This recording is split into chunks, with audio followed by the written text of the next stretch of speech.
नमस्कार मैत्रिणी, मी Archana fashion world मराठीमध्ये तुमचे स्वागत करीत आहे.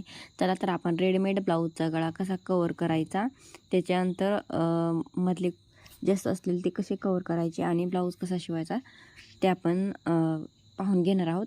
तर हे बघा, मी गळा अगोदर रेडीमेडचा रुंदी मोजलेली आहे. तर 7.25 इंच आपली रुंदी आहे. तर आपल्याला तयार किती पाहिजे, तर 5 इंच पाहिजे, कारण की आपला गळा आपला 2.5 आणि 5 असतो. तर मी शोल्डर घेतलेले आहे 5.5 आणि गळा रुंदी घेतलेली आहे 2.5 इंच. ब्लाऊजची घडी आहे 9.5 आणि उंची आहे 15 इंच. तर हे बघा, मी वरच्या बाजूला का जास्त कापड ठेवलेला आहे, कारण की आपल्या क्लायंटला खाली खोल गळा पाहिजे, दुसरी डिझाईन नाही पाहिजे. आणि मग आहे एवढा रेडीमेड गळा घेतला तर गळ्याची खोली खूप कमी होते, म्हणून मी वरच्या साईडला 1 ते 1.5 इंच जास्त घेतलेला आहे, कारण की गळा थोडासा खालच्या बाजूला खोल असा होईल. तर हे बघा, आपल्या हे कापडावर दुसऱ्या बाजूला हे बघा, खालच्या बाजूची जी डिझाईन आहे ती बरोबर येईल असं आपण ठेवायचं. कधी बी रेडीमेड ब्लाऊज कट करताना जास्त बाजूला पण कापड बरोबर कट करायचं नाही, कारण की जास्त सोडायचे, कारण की जर कवर केलं तर ते आपलं कट होऊन जातं आणि आपल्याला कापड कमी पडतं. त्याच्यासाठी जास्तीचं कापड बाजूचं कट करायचं. तर हे बघा, आपल्याला हे बघा, आपण इथून रेषा आखून घेतलेली आहे बरोबर, आणि तिथून 2.5 इंचवर एक टिक करून घ्यायची आहे.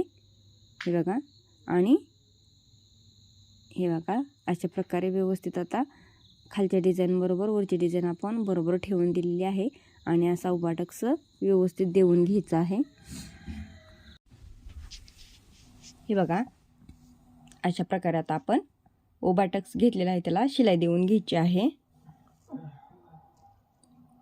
हे आपण शिलाई देऊन घेतलेली आहे.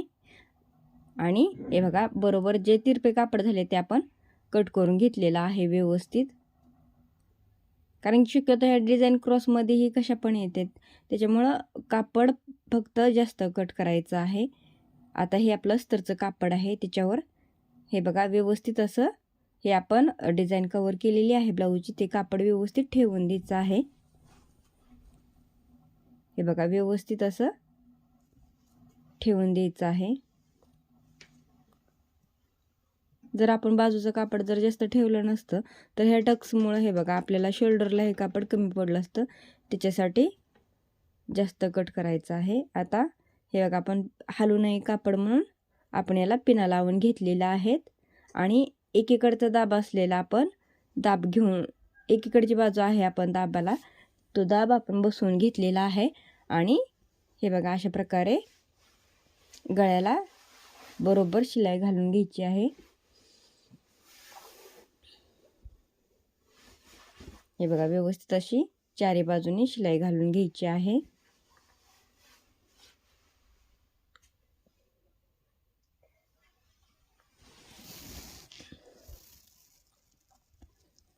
आता आपण पिना काढून घ्यायचे आहेत आणि गळा कट करून घ्यायचा आहे बरोबर.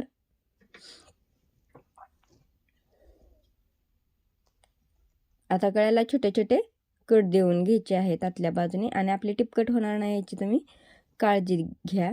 आपण ती जी शिलाई दिलेली ती कट होणार नाही याची काळजी घ्या.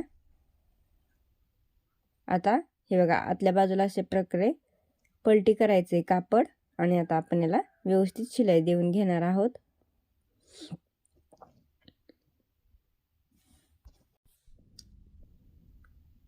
बघा, आणि मैत्रिणी काय झालंय, आता इथं एकीकडचा जरी दाब आपण बसवला आहे तरी पण हे बघा, आपल्याला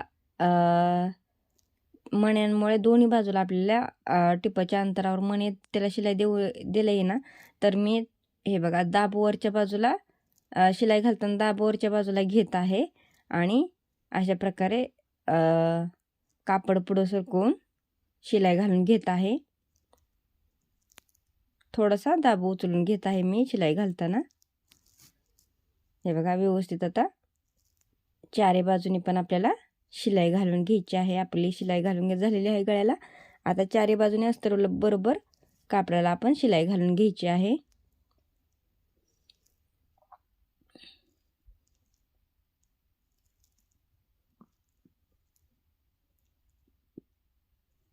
हे बघा अशा प्रकारे शिलाई घालून घ्यायची. तर मैत्रिणींनो, आपल्या चॅनलला लाईक, सबस्क्राईब आणि शेअर जरूर करा.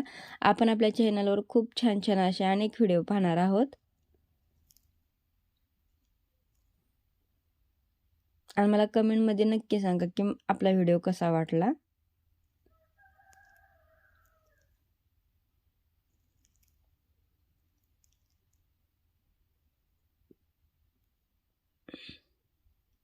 तर हे बघा आपण चारी बाजूने शिलाई घालून घेतलेली आहे. आता राहिलेले कापड अस्तर बरोबर कट करून घ्यायचं आहे. हे बघा कट करून घेतलेला आहे ना, आपला गळा तयार झालेला आहे. मी पाठीची पट्टी बसवून घेतलेली आहे. आणि हे बघा आपला ब्लाऊज तयार झाला आहे. तर कसा वाटला ब्लाऊज मला कमेंटमध्ये नक्की सांगा. आपल्या चॅनल लाईक, सबस्क्राईब आणि शेअर जरूर करा. धन्यवाद.